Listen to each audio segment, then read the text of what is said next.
Hello viewers, আসসালামু আলাইকুম। আমি আরেকটি মজার রেসিপি নিয়ে হাজির হলাম। আজকে আমার রেসিপিটির নাম হচ্ছে গরুর মাংসের হাড় দিয়ে চাল কুমড়া রান্না। তো প্রথমে আমি একটি প্যানে তেল গরম করে নিচ্ছি। এখানে একে একে পেঁয়াজ কুচি দিয়ে দিলাম। তারপর এর মাঝে আমি একটু নেড়ে চেড়ে এর মাঝে আমি তেজপাতা দিব। তো দেখতে পাচ্ছেন আমি তেজপাতা দিচ্ছি, এলাচ, দারুচিনি, লবঙ্গ দিচ্ছি। কষানোর জন্য সামান্য পরিমাণ পানি দিলাম। 1 টেবিল চামচের মতন আদা রসুন বাটা দিচ্ছি।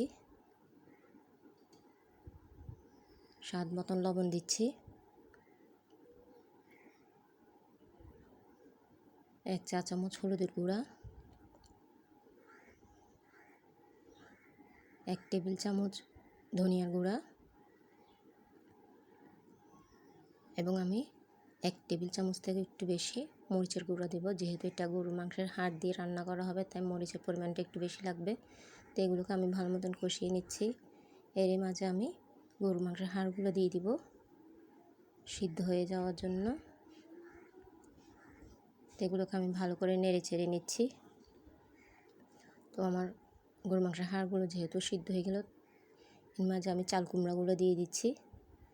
আর এগুলোকে আমি ভালো করে এই পানিতে কষিয়ে নেব। পরে আমি আর অল্প পরিমাণ পানি দিব, বেশি দিব না।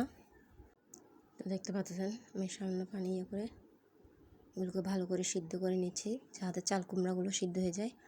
আর এটা হচ্ছে রাঁধুনি গোটা মশলাটা।